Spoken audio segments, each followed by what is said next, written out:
And Arnie Sherman. You're listening to What Do You Know on Newstalk KGVO, AM 1290 and 98.3 FM.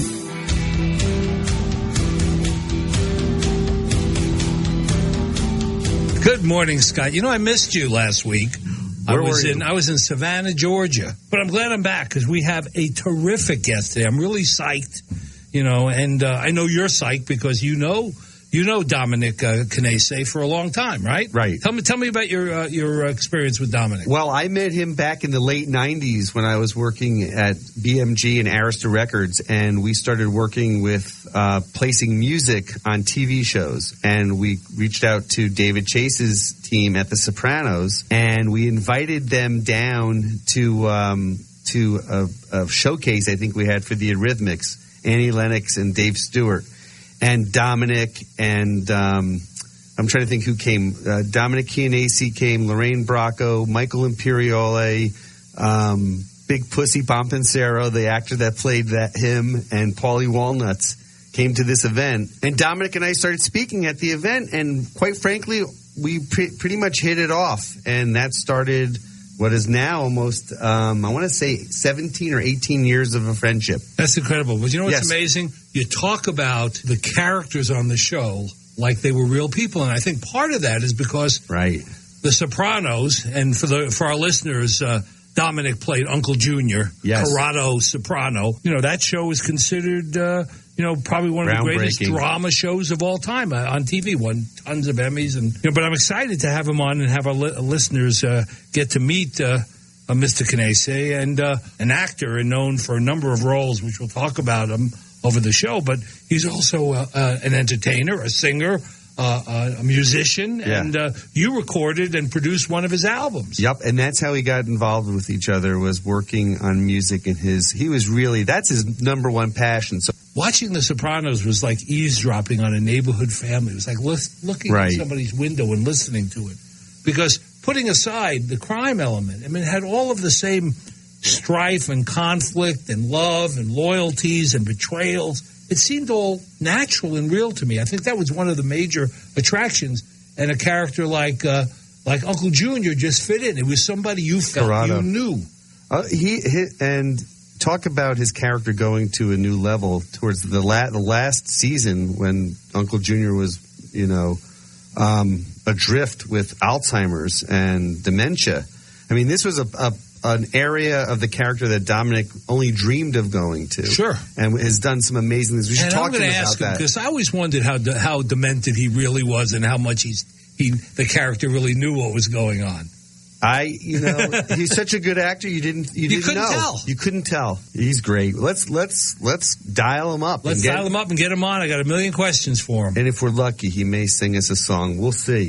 Dominic, you're on the phone with Arnie Sherman, my partner in crime, and me. Arnie. Mr. Chianese, it's a pleasure. I'm a Bronx boy myself. Oh, God bless you. Before you came on, we were just talking about having Charlotte Ruches on Bruckner Boulevard. Bruckner? Yeah. Oh, yeah. That was my old neighborhood as a kid growing up. Well, you lived in the Bronx. Yes. What street? I was born on Hoe Avenue. It's not even there anymore. Oh, it's there. That's right near the Bronx Park. Yeah, well, that's where I was born. I used to go there. All the Jewish ladies say, hello, how are you? Southern Boulevard, yeah. Hoe Avenue. Southern Boulevard, exactly. Exactly. Oh, gosh. You know, there used to be a Yiddish theater there. I know that. I heard the stories from my parents and my grandparents. Oh, God. I went in there once as a boy. And when was this? They probably thought I was Jewish. They let me in. Yeah. And, everybody was laughing on the stage. They were doing comedy. I think it was one of my first introductions to theater, in a sense. Dominic, give us a little backstory. Tell us where you were born and where you did grow up. I was born like about 8 blocks from Hoe Avenue, 187th Street. Right. 751 East 187th, right off Southern Boulevard. Hoe Avenue was off Southern Boulevard. That's correct. Wow, that's great, Arnie. Yeah, Isn't that something? We were just talking about the old days in the old neighborhood, and to some extent, the characters in a lot, in the Sopranos and Broadwalk Boulevard were people that were very reminiscent of people you ran into every day in the old neighborhood. Definitely, yeah, definitely, because that's where that's where you had, the generations, the sons and daughters of immigrants were growing up, and some of the guys had to turn to crime to make money. Right. That kind of thing. A very small percentage, thank God. Right. Only a few of them made it onto The Sopranos. I know that, Tony Sirocco had a criminal record, right? He had arrested... I think he was up, when he was a kid, he robbed something, I think. But Tony exaggerates. Well, I did my research, and it said he was arrested 28 times, and he did time twice, if you can believe that. Well, I wouldn't know. But he was... I wouldn't know. He was from Brooklyn. That's right. That's a totally different background. Yes. Totally different background. So Dominic grew up in the Bronx, okay? Right. Now, his parents, now they were they first generation, Dominic, or... My parents, first generation. Yeah, they were born here in New York. That's right. And my grandpa came here in 1904. That's when my grandfather, their family came in 1904 from Russia. Yeah, that's a big demographic. There were 2 million Italians and 2 million Jews came in those years. Yeah. Maybe 1898 to 1908. Yeah, tremendous amount of immigration at that point. They came together about the same time. So what did your father do for work? My father was a master bricklayer. Did he try to get you? A master craftsman. Did he try to get you into that? He was. Were you? He did. Yeah, I did that too for a few years. Oh yeah. Dominic, that's right. When you first your first job was doing that, right? Or you didn't get into the theater until a little later, right? No, I went to the theater when I was 21. Okay. I went down to the Village, yeah. It was before, I started doing bricklaying when I was 18. I went into Marine Reserves on the summertime, and then I came home and I went to see my father. I worked with my father for a couple of years. Then I got into showbiz, and of course I worked with him again later because early show business there wasn't much work. Right. But I learned how to act with the Gilbert and Sullivan American Savoyards Company in 1952. Okay. I got a contract to work with them as a chorus singer. That was my first professional job. But from 1950 to 1960, I did a lot of bricklaying and a lot of And what did your family think about you getting into the entertainment world? My mother never said anything. I could have been anything. My mother would have been. She never criticized. My father wanted me to be a school teacher. Right. He thought I was, and he was right. I found out now. I'm in my 80s. I found out he's right. I love teaching more than anything. Isn't that remarkable? Didn't you teach for a while there, or and that's how you met your first wife, right? Correct me. Tell me the story. I met Merle in Brooklyn College. Okay. She was my first legitimate wife. I had a couple of annulments before that. We don't want to. If you want to get into marriages, we're going to be here all night. No. No, we won't get into. I want to talk about. No, I don't mind. Okay. I met Merle at Brooklyn College. I was 30 years old. I was 29. She was like 20. But at Brooklyn College, it was very important for my acting career. Right. And why is that? Because they had the great teachers. They had Wilson Lair and Bernie Barrow.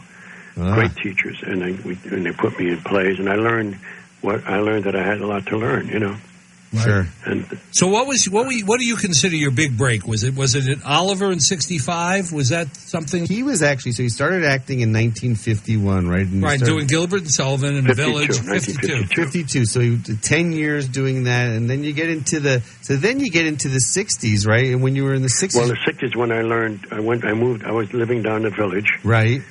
I had married Merle. I got married to Merle, but I was going to acting HB Studios. And in 1963, I learned the breakthrough in acting because of Walt Whitcover, one of the teachers that taught me that. I knew how to do comedy, I knew how to do music, but I didn't know how to do the dramatic stuff. I was blocked emotionally. Huh. And so in 63, I learned to unblock. Who was this teacher that brought this out? Walt Whitcover. He just died 2 years ago. Sure. He has a book out called Living on Stage. Wow. Whitcover, Whitco, V for Victor, ER. Walt Whitcover. Good for our listeners to read that. And so, Dom, you were so then that's in the mid '60s, and then you were doing at the HB Studios, and then you started to do some television. Isn't that right? Like in the latter part of the '60s. Yeah, my first acting job was '63. George C. Scott, who because I knew him from working in a bank with him, got me on his CBS show, East Side, West Side. Right, I remember that show. Yeah, it was actually one episode, and I didn't even have any lines, but it was an important part, though. Because, I was like a sleazy kind of guy who was trying to make out with Louise Troy. and also was, what's her name's first job, too? Famous black actress now. Cicely Tyson was her first job, too. Wow. It was 1963. Thanks to George, he got me on the show. That sort of gave me a little bit, But then I went into, in the 60s, I did some off-Broadway, a lot of stuff, off-Broadway and stuff. Right. But it wasn't until you were in your 40s until you get cast as Johnny Ola in Godfather 2, right? Oh, yeah. I was 42 when I was cast, yeah. How did that happen? How did you get cast in that role? I mean, it was a small role, but it was such an important, pivotal role in the plot line of that movie. Probably because I was hanging around with an actor's studio. I wasn't a member, but I was hanging around there. And I knew Al. Somebody must have said something. And some casting agent said they're doing Godfather. I didn't know what the heck it was. I thought it was a musical. I wasn't sure what the hell it was. So I went to the Paramount, and I met Francis Coppola. And I had the right look. I was the right age. I was Italian. He asked me a lot of questions, and then he didn't use me. But he wanted me to this is the first one, Godfather 1. Yeah, Godfather 1. But meanwhile, I had gotten a job as a jury member up in Boston in a play called Scratch that was going to go to Broadway. It did go to Broadway for a little bit. So I was in a Broadway play, and I had never done movies. And so when they asked me to come back to New York to read for, again, I didn't have the money, and I didn't go, Wow. They weren't going to send a limousine for, But that's the beauty of this. Right. But he remembered me. Thank God he remembered me. So when he did Godfather 2, he called me and he told me that he wanted me to use me. He didn't tell me which role. It was probably either the Abe Vigoda role or God Bless His Soul. Yes. He just died, Abe. Or maybe Salazar. It was one of the bad guys. Right. But when Johnny Ola came along, he called me. Such a great pivotal piece of that saga. Well, what's interesting?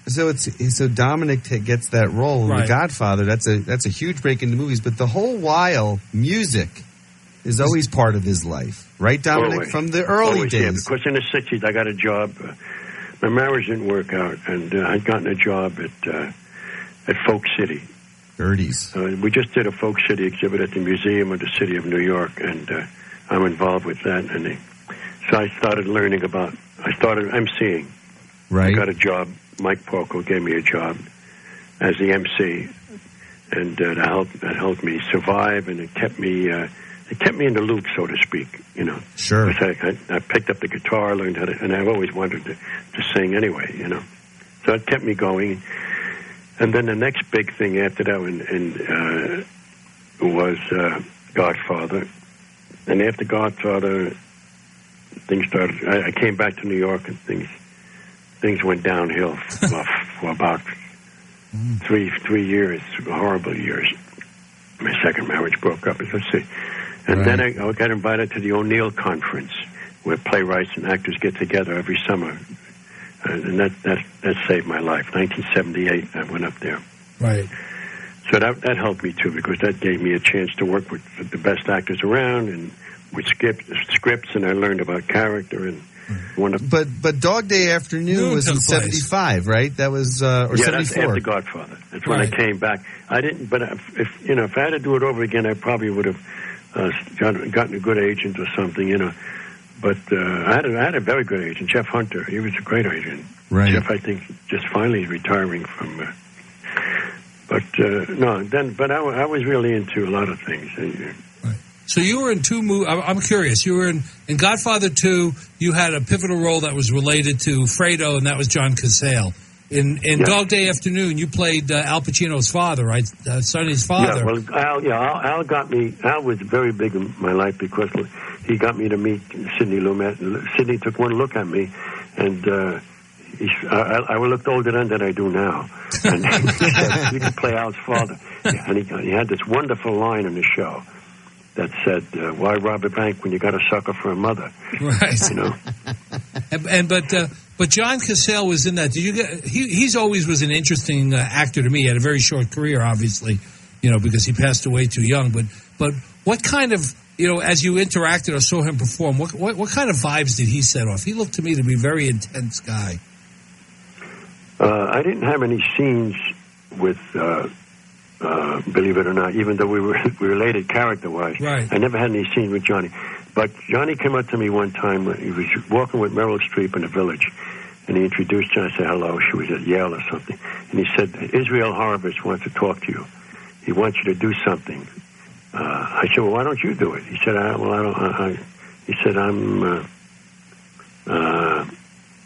can't do it. He didn't tell me that he was sick. But he was a caring person. Mm-hmm. Yeah, he seemed to be intense, but we were all tense in those days. Well, obviously, I mean, you did 4 films with Pacino. I mean, you did those 2. You were in Looking for Richard, right? That was one of the other ones that you did with him. Well, that was later on. Right. That was later on. That was a film thing. But I'm talking about the stage.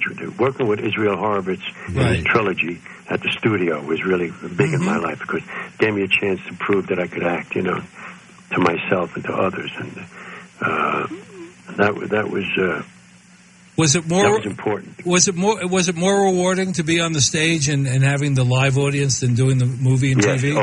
Yes, always. Still is today too. Always. And that's your first. Is that your first love, Dominic? Is the theater? Yeah. I didn't do films until after good 21, 22 years in theater. Right. So Godfather was my first film. I had no idea how to do a film. I didn't understand the craft or anything like that. I learned on Godfather. In fact, you had to do a big scene once because I didn't know how to answer the cues. Wow. When you started doing television, let's say in the 60s, did anyone encourage you to go out west, to go out to Los Angeles, or was it? A lot of actors went there. They told me about it, but I didn't know how to drive, so I didn't go. Is that right? Really? Yeah, I never drove until I was 51 years old, till the 80s. That's crazy. I didn't know that. Yeah, well, besides, I didn't really want to go because I had my kids. By that time, in the 80s, I already had 5 children. I've got a great story about with Dominic. He and I were one time driving down to Philadelphia to see a concert. What is it? Oh, Brother, Where Art Thou? That whole concert series. And I picked him up in Newark because I live near Newark. Oh, yeah, that's a great story. Remember that, Dominic? I picked Dominic up in Newark. And you had your brother's car. Yeah, I had my brother's car. And I was double parked. And a cop came up to my car. And, not a cop, a state trooper. Oh, it was a state trooper? And he said, hey, he was going to give me a ticket. Right. I looked at the state trooper. I said, look who's sitting next to me. And it was the height of the Sopranos. Right. And then he looks over, he goes, Uncle Junior. Yeah. That's right. No, he was going to take the car away. Because you didn't have the onus. Oh, my God, you're right. I blocked that out. Yeah, well, of course you would. They were going to take the car away. That's when I said, that's when I nudged you. I said, let him take a look at me. And then he looked in, and he changed his demeanor altogether, yeah. It's true, he did. We gave him an autographed picture. We had one in the car. So now that we're talking about Sopranos, Soprano, arguably, in my opinion, in addition, the greatest drama show that was ever appeared on television. How did David Chase? So, yeah. How did David Chase? Great writing. How did David Chase find you, and how did that work? How did that happen? Well, I guess it was. I had done Gotti for HBO before that, and I don't know who cast Gotti, but was that the one with Armand Assante as Gotti? Yes. Yeah, yes. Saw. Yeah. In fact, Armand, I owe it to Armand, really, because he got me into the show. Because he got you into Gotti? 24-year-old casting agent, who's a big casting agent now, said, Dominic doesn't look like a crook. He doesn't look like a gangster, she said. That's what they told my agent. And that pissed me off. And I said, I was a consigliere first. I wasn't a hitman, but, it's such a cliche. So I said to Armand, Armand, you got to get me into the show. He said, what do you mean? Of course you're going to get it. You're terrific for this part, the consigliere. I said, yeah, but she said I wasn't. So he used his influence, and I got in. Oh, that's great. So through the Gotti, I think maybe that's where Georgiana Walken and Sheila, where they cast you. The casting people, yeah. They were Georgiana Walker. This is Christopher Walken's right. Right, sure. Yeah, they were Georgiana Walker. She's a very good casting agent, and I already had the record of being on theater, and I was the right age, the whole bit, I read for. I just went in and I auditioned, and I did the front. I got a call back, and I thought that David Chase was crazy. Why? When I read the audition scene, I said, this guy's nuts. I'm telling my sister-in-law that we're going to kill her son, my nephew. I said, right. Italians don't do that. Yeah. So. Right, exactly. I mean, I said, this must be Greek drama. Well, there was. Sure enough, it was. It was. It was. I mean, to me, more than Greek drama, it was very Shakespearean. Over the years, how the character. Yeah, he deals with the heavy stuff. Very heavy stuff. I have a funny story about that. Tell us. I was going to Rayo's one time I was invited to I don't know. I was invited to sing. I think with Frankie Pellegrino, who played one of the FBI guy. Yes. He said, "Dom, bring the guitar. We'll sing some Monday night." So I'm going there, and as I was passing these 4 Italian ladies sitting on 114th Street, one of them spots me. She goes and she yells out, "You! Why did you shoot your nephew?" Yeah. And I said to her, well, was I in my right mind when I shot him? She says, no. And I said, well, there's your answer. It was a great moment. One of those great moments. Did you know the first season when you were, acting with Nancy Marchant and the rest of it? Did you know that this was going to be, what it turned out to be the greatest drama in TV history? Well, we heard from David Chase that all the critics loved it. Right. And then we realized, then we didn't know as we shot it, though. When we were shooting it. But by the time we did the 5th episode of the first season, we knew. The critics went nuts. Right. You had unbelievable chemistry with the other characters, particularly with, Nancy. Yes, Nancy, but also in the scenes with James Gandolfini. And Jimmy, yeah. Jimmy and I hit it off right. I had done a movie with him, but I wasn't acting with him, but we had done a movie with Sidney Lumet's movie, Night Falls on Manhattan. Right. Sure. I had played a judge, Jimmy played a cop, and it's the first time we knew each other, but when David Chase said, this is the man playing your uncle, he was very happy, and I was very happy. We hit it off right away. I mean, he was sort of an odd person to cast in the lead on an HBO drama show that, he was sort of an unknown in a way to the public. Well, according to what I learned, Jimmy didn't want to do it. He thought he wasn't a leading man type of, but he's perfect, He was perfect. So right for it. I mean, he even had what I call the aesthetic weight, which I learned in Brooklyn College, that you can be great for a role, but if somebody can do it and weigh 300 pounds more than you, it's an aesthetic weight that's on the stage, depending on the character. And look how big he is, because there are other actors that read for it that could act like just about as good as Jimmy, but Jimmy was also a big guy. Right. And had sensitivity. I mean, he had it all. Was he like that off? I mean, he was, volatile and, laugh one scene, and put you up against the wall and, in the next, a second later. What was he like off camera? On set? Yeah, on set. Yeah, exactly. He was like a regular guy. I mean, he was like, he could do that, make you laugh. He would laugh at sometimes the things that Uncle Junior, they put a mask on me, he would start laughing.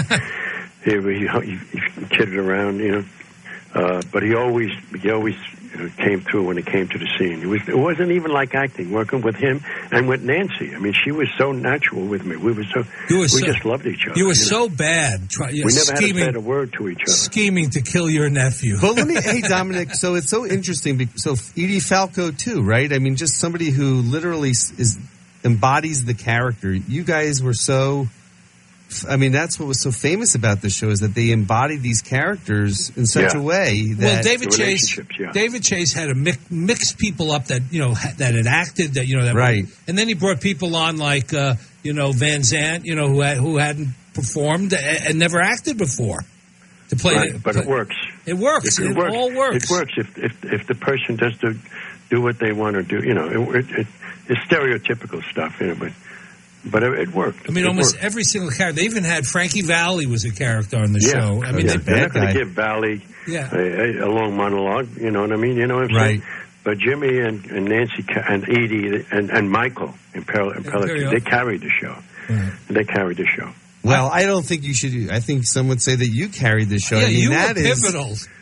Dominic, that remember was a comic relief, I think. No, but we used to always. No. I had all the good lines. Yeah, you had the good lines, but you always were waiting to see what you were going to do. Yeah, because he was. He always wanted to be the cop. Well, my favorite scene was when Jimmy tells me, "You're going to be made. You're going to be the captain." Right. That was because Jimmy even said to me, I don't know remember if that. it's going to work, but the scene worked beautifully. Well, I was surprised when I saw it. Well, there was a scene at the funeral where you're sitting there, and then Jimmy's over on the side saying to the other guys, "We're going to make him the capo, but I'm really going to run everything." Right? That's right. Yeah. Well, because that pride he had. I trusted him. Yeah, I trusted him. Right. That's why I wanted to kill him, because I trusted him, and he turned. Yes, he turned on you. But Dominic's characters in so many of his roles, he's always played a pivotal role. Yeah, totally. It was always that character. We used to talk about that and say, Dominic, you're the pivotal guy, right, in all of this. I mean, you're acting. And I'm not saying this to flatter you, but I'm just telling you because it's true. Your acting was so good that it was hard to tell whether you were, as a character, were faking it or not. In the last scene, the last show where you're in the nursing home, and he's trying to get the stash from you. Yeah. I couldn't tell whether I couldn't tell whether you knew what he was saying and were trying to deflect it, or you really were suffering. That's how he wrote the script. David wanted the people to keep guessing, but by the end he lost it. By the end he was completely gone. Yeah. He really didn't remember. I know, but the one telltale giveaway was when he said, you and my father were in North Jersey, and you said that's nice. Yeah, he's gone by that time. Yeah.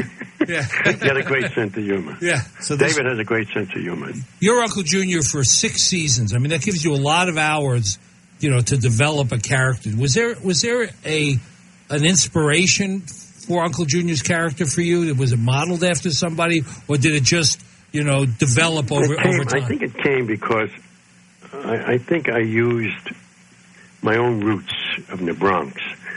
I must have used my father's and my uncle, because they had that Bronx thing where that practical attitude toward life, where everything was important, your food, all that kind of stuff. Right. They're not gonna argue. It's street smart, that kind of thing. Right. Yeah. I mean, that helped me because and my father always had. They were very good at throwing wisecracks too. Right. And being the sons of immigrants in first generation, there was a very deep, dark, slow burning anger underneath it all because they couldn't get where they wanted to go. My father could have been an architect, but he had to go to work when he was 15. There was something there that always that informed the relationships, But they were good family men. Mm-hmm. And Uncle Junior, even though he never married, he believed in that neighborhood thing. He believed in that. Sure. Dominic, how did they work music with your character into the show? How did that come about? I think David. Oh yeah, it came about because I was at Lorraine Bracco's house one time. They had a party. I think in the second season it was, and her father was Italian. I was singing Neapolitan songs to him with my guitar on a quiet place at Lorena. And David came over to me and said, "What is that song you're singing?" I said, "It's called Cor in Grado." He said, "What does that line mean? Tu non pensa stu dolore mio." I said, "It means that you're not thinking about my pain." He said, "Oh, that's interesting." A year later, he put it into the script. Amazing. That's really amazing. Which is amazing because he was smart. He realized, well, David and I always had a thing about because I knew more about the Italian culture because I'm 20 years older than him. the characters singing in the third season, right? It was the finale of the third season in the restaurant. I forget. Yeah, in the restaurant where you... Yeah, when they asked me to sing a song and I don't want to, then it was a funeral, actually, yeah. That's right, it's after the funeral. Sense of dark humor, that really shows you that, because in real life, the grandfathers and the old-timers would sing at weddings. Right. You would never sing at a funeral, you know? Right. So David's sense of humor, so he has Uncle Junior with a couple of glasses of wine, and then Vinnie Cruatolo, Johnny Sachs' wife, said, "Come on, sing." And I said, "I don't want to sing." You know, grumpy old bastard that he was. Right. But then he gets up and he sings, "All right, I'll sing," you know. And he sings Cordon Grata, which kind of closes the season. And Jimmy realized, you know, it's like Jimmy's predicament. The kids are ungrateful. He has a fight with his daughter. Right. You know, the idea was Ungrateful Heart. That's the name of the song. Right, and the kids are ungrateful, both of them. AJ and the... You know, they're ungrateful for what the father's trying to do. Right. So that's the metaphor. That's the theme of the show. And, what was always great about the show is it would be interesting, even if it wasn't about a crime family and the mob. That's the point. Yeah. Yeah. It's about the human. He always played the two families together. The legit normal family and the crime family. You know. Right. Yeah. So which is very interesting. I thought that was brilliant. It was completely brilliant. So how do you pick what you do now? I mean, you were on The Good Wife. You played the judge on that for a few episodes. How do you pick what you do now? No, I'll take almost anything that I like. You know, I get scripts from people, but they want me to do plays, but I can tell if it's good or not, if it's a real character there. Now I'm waiting. I'm still like the beginning act. I'm waiting for somebody to say, "You've got a good part, Dominic." You know, but I don't get the offers. You know, people said I should have got heavier agents, but I don't change. No. Dominic, you know what I love about Dominic though is when after season 3 of The Sopranos and the music really starts to develop, and this is one of his first passions, and from there we all started banding together. My brother, Dominic, his whole crew of musicians that he's played with over the years. And I'm still doing it. And he's still doing it. Right. Well, it was one of the early shows that really music was integral to the plot. Every show. Well, the show set milestone. You know, set the what's the word? The bar. The precedent. The precedent for music integration of music into the program. Amazing casting, great writing. That's why this whole thing, this ensemble, went so far, and this show became, you know, what it is, which is probably the best TV show of all time. There's no question about it. But Dominic, back to the music thing. So that being your true passion, or one of your first passions, you really started to play out more, and you put your band together. But correct me if I'm wrong. You still will go to nursing homes, and you'll play for the residents. I started a foundation. I'm the president of it because now I'm teaching, and my father was right. I'm a teacher, so now I go around teaching people how to go into a nursing home and entertain the people, put them in a room, create a theater, bring the theater to them. You know, beautiful. Because that's exactly what I'm trying to do, and I'm trying to raise money for that. And I want to proliferate every state with somebody with a guitar or ukulele who can be portable and do what I do. It's hard to find the right kind of people because it's not that simple. It looks easy, but it isn't. There's a technique to it, and I call it the Durante method because everybody has to get into the act, you know. Sure. But you've been. This is my passion now, and I concentrate that. I think I found a donor. Good. We're working now to get money every year so that I can teach that. That's important. What's the name of the foundation? Joy Through Art Foundation. Joy through art. You're bringing them joy through the art of theater and music. Beautiful. And you, and how can people get in touch with you if they want to contribute or learn Everybody more? wants to contribute can call me at home. They call me at home. I've given up on my laptop. My wife has her own laptop. Right. And it takes too much time out of my life it's very addictive, so I shut it about 2 months ago. I gave him his first laptop. And I will never laptop. go back to it. My wife doesn't know that yet, so I'm going to talk very short. Remember I gave you your first laptop in the late 90s from BMG? You had, yes. Remember that?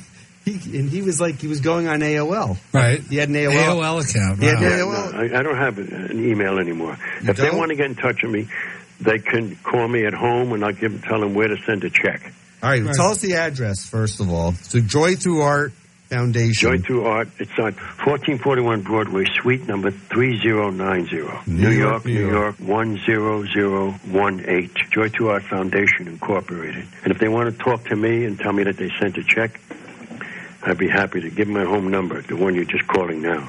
Okay. I don't care. I'll give you. Don't that's care. How they can do it. We also have a website, but what is that? If Dominic. They put my name in and say DominicChianese.net. They'll find out. We have a nice website. New York one just did a whole story on us. Oh, good. That's good. Yeah. They played it. So we're going to eventually. It's going to happen. We're going to get some big donor, and it's going to be annual. And, I'll be teaching things, and it's going to be my legacy, Scott. But I know it will be. But I want the audience to know you've been playing the nursing homes for how many years? You started that when? Since '82. Over 30 years. 30, and every week he does it every week, and then every what is it? Every Wednesday morning you have you go to the deli and you do a concert at the grocery store. Yeah, every Friday morning. Okay. Every Friday morning for years now. It's about 7 years we've been doing it, and but I go to the nursing home myself. That's how I develop my technique of how I'm going to teach other people. Sure. I go to Mary Manning Walsh every Sunday for 2 hours. I'm trying to find people who can do it. Right. They do it the right way. They have, we're going to start in New York, and then it's going to spread. We just need the money. Well, you know what? Your next state will be Montana. Yes. Okay. And listen. Yeah, I'd come out there because we can find. We're going to invite you out here. But if somebody makes some. Let me say this, fella. It's a pure charity. It's got nothing to do with business. Right. Every dollar we get goes right to the performer. Right. And I'm going to keep it that way. That's what it's all That's about. Good. It's pure. So you have a charity. It's not a business. It's a public charity. Good. And, that's really good. But look at all the people I'm going to put to work. That's true. That's really a big thing. Working musicians. Right. So you have a birthday coming up next. Does? Yes, he has a birthday coming up. Oh. Exactly in 8 days. I'll be 85. 85. So. What's your plan for? Is this what your plan is? This foundation is what you're going to commit yourself to? Is this what you enjoy doing the most at this point in your life? Yes, at this point in my life, I'm doing that. Yeah, I'll never give up acting or singing. I enjoy that, but this point in my life, this is going to be it. But still, if Steven Spielberg calls and says, "I got a great part for you," I'm going to, I can still do it. Of course you can. I mean, Eli Wallach. Did it to what? It was almost 100 years old practically, and so did George Burns. You got a long career ahead of you. I think so. So let me ask you this: anyway. Of all the people you work with, is there an actor that stands out the most that you really enjoyed working with? That you thought this guy or this woman was, wow, a wow experience? Well, Pacino number one, John Lithgow, Pacino, Raul Julia, right, who's gone. Right, all great actors. But they're all great actors. And George C. Scott, George nodded his head in '63 when I did. On the second take, I nailed the character because he has to come into the room. It looks kind of, it looks at George, and I remember that little bit. And George looked at me and said, "Hey," later I said, "Thank you." He said, "Let's do it again," because I never saw him again after that. I wasn't, he went to Hollywood, became a major star. I mean, people don't realize. I remember seeing Al Pacino in the Circle and the Square Theater and down the Village doing American Buffalo live, and that was so riveting to see. Oh, he's riveting. I did a play with Al, just him and I, 2-character play called Chinese Coffee. One of the highlights of my life. Pacino is an incredible actor. Very gifted. Incredible. We had to rehearse only 4 hours a day because it was so intense. Sure. And it's also a little anecdote, but not even a little anecdote. All of Dominic's friends, who are his fellow acting friends, always supported him in his music. And these guys always supported each other in their endeavors. So right. Dominic, right, Dominic? Like he would be playing. Yes, always. We go on tour with Richard III. I used to take the guitar, and after the show, I'd get everybody to sing. that was always been a talent of mine, to get everybody to sing. Well, that's good. That's with the guitar, good. and that turned into joy through art too. But that changed my life. It makes you happy. When you make people happy through music, you become happy. To me, that's a passion. That's a gift. Well, but I was taught that as a child. Well, don't forget, fellas, I was the first grandson in a big Italian family. Yeah, right. I was a prince. I could do no wrong. Right, well, you know the first one can be that way. The first one can be very, very. He thinks that he has a great sense of confidence, and you know, it makes you what's the word? Persistent. Right. That you don't give up easy. Right. Is there a part in your career you wish you would have gotten that you thought you could have nailed that you didn't get for some reason? Yeah, Don Quixote. I would love to play Don Quixote. I can see that. I can see that with a great role. I even look like Don Quixote. Well, you get younger looking all the time, so you can come back and do that. Well, I'd like to do Fagin again. That's a good role. That's what you did. That's what you did in Oliver, right? You played that role in Oliver. You played that role. You played that role in Oliver. Yeah, I played that not on Broadway. I did it on a tour, and then I did it at Summer Stock. I went on for Robin, who I'm going to see, by the way. He's coming into New York. I'm going to see him after all these years. He's coming, and we're going to hang out. Robin Ramsey played Fagin. He was like 27 years old. Wonderful. He was great. Now he's 78, I think. So we're going to get together after all these years. Well, that'll be good. Yeah, he's come from Sydney, Australia. He's coming into town. I can't wait to meet him. I want look. I still do the song from Oliver. When you perform, with the band, reviewing the situation. Yeah. Yes, I know that song. It's a good song. But he also, Dominic also has a great ear for Yiddish theater and music, and he can do a mean Hava Nagila. Well, you're the youngest guy that's going to be 85 that I've ever talked to. He's incredible. You're unbelievable. I'm young. Yeah, I'm young. Hey, young in spirit, young in heart. I want to tell you one thing. We took him once to Graceland to play at Graceland because he was a fan of pop music and country music growing up.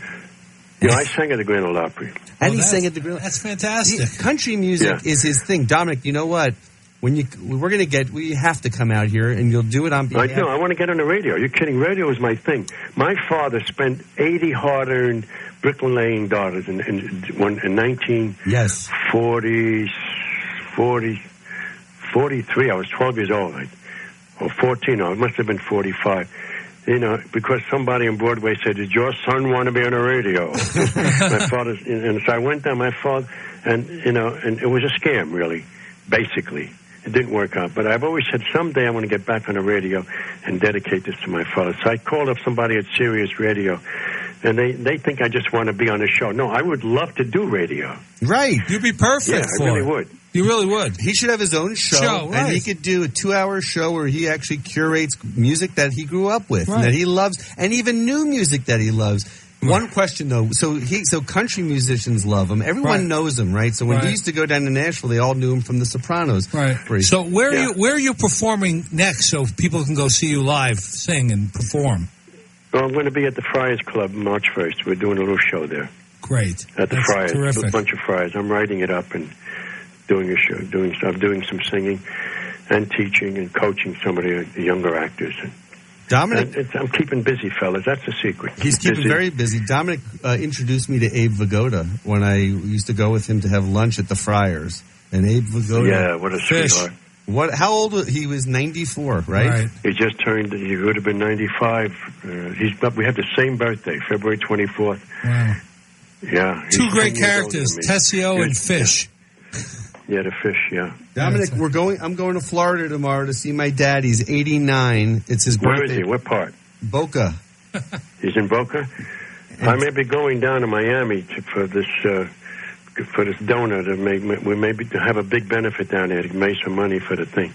Really good. And how's he feeling, Pop? He's doing good. His hearing is not as good. He'll live.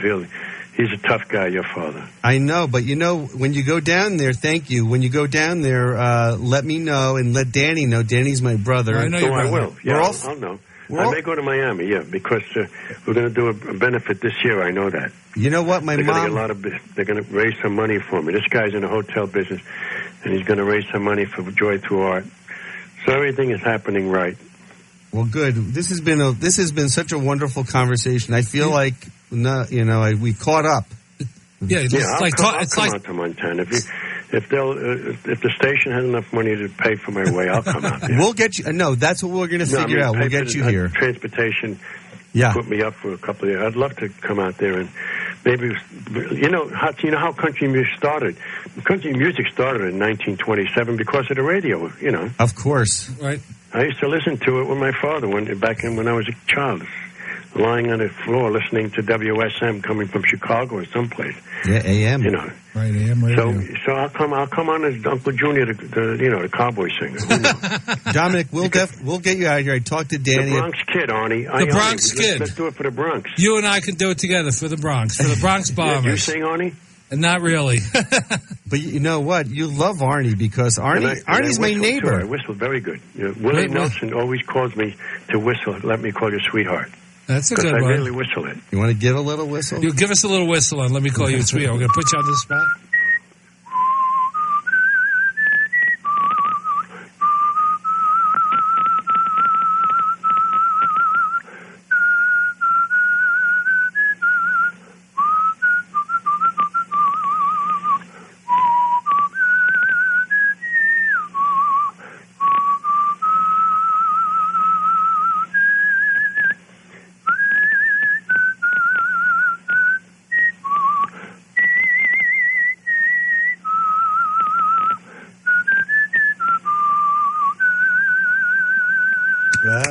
Beautiful. That's beautiful. That's a beautiful thing. It's real whistling, yeah. I know, it's real. Really Nobody does that anymore. Without taking a drink of water. You got to wet your whistle, that.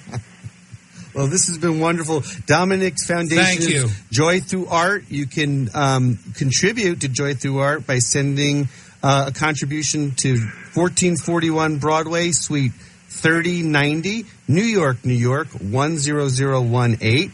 You can also find him on DominicChianese.net. That's DominicChianese.net. And if you want to call him, Dominic, I'm not giving your number because who knows? You can reach me here at the station and I'll give you his number. I don't want you to. Oh, that's a good idea. Yeah. And Dominic, I love you and thank you so much for coming on the show. It's been fantastic. It's great meeting you this way. Look forward to seeing you out here in Montana visiting us soon. Arnie, I'll try to come out. Really, I'll make time. Scott, I miss you, and I love you, too. All right. Take care. Take care. Bye-bye. Wasn't that wonderful? He's fantastic. I mean, 85 going on 35. He's such a sweet man. And excuse me, I'm off mic. And he is who he says he is. He makes no bones about it. He said, hey, if I had gotten a better agent, I would have been da-da-da-da-da-da-da. But then we wouldn't be talking to him right now. Exactly. He may not have been in The Sopranos. So That's true. Don't know.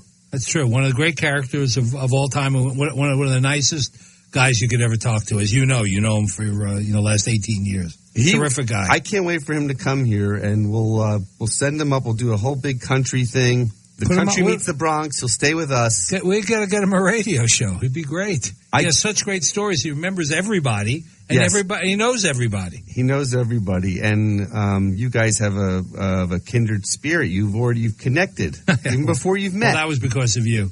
No, but that's just beautiful. But a great guy, and obviously I'm a big Sopranos fan, and he was in my life for 86 weeks. I know, isn't that incredible? Yeah. Talk about must-see TV. That was the last of the must-see TV. You didn't want a DVR. You had to watch it at 8 o'clock. Was it 8 o'clock on Sunday nights? Yeah. If anybody hasn't seen the series, there's some young folks that work that I work with and come in contact with. I almost require them to go and go online and watch, episodes of it. And once they start, they don't stop because it becomes in your blood for the very reason he talked about. Didn't matter whether it was a crime family story. Right. The dynamics of all the characters were human dynamics that anybody could relate to. So you couldn't have said it any better. That's a great way to end the show. And right. Thank you, Dominic, for for being on the air with us. Remember, his foundation is Joy Through Art. It's about bringing music to nursing homes around the country, and the funding goes into paying the musicians to teach people how to especially in the later years of their life, how to enjoy themselves and express themselves through music. Joy Through Art, 1441 Broadway, New York, New York, 10018, or DominicChianese.net. Email me if you want his phone number, if you're serious about making a contribution. And Arnie, we'll see you next week. See you next week, Scott. Thank you for listening to What Do You Know? I can't wait for the next show, Scott. I'm excited too, Arnie. If you'd like to suggest a guest, send me an email at scottrichmond@townsquaremedia.com. We'll see you next week. And thanks for listening to Newstalk KGVO,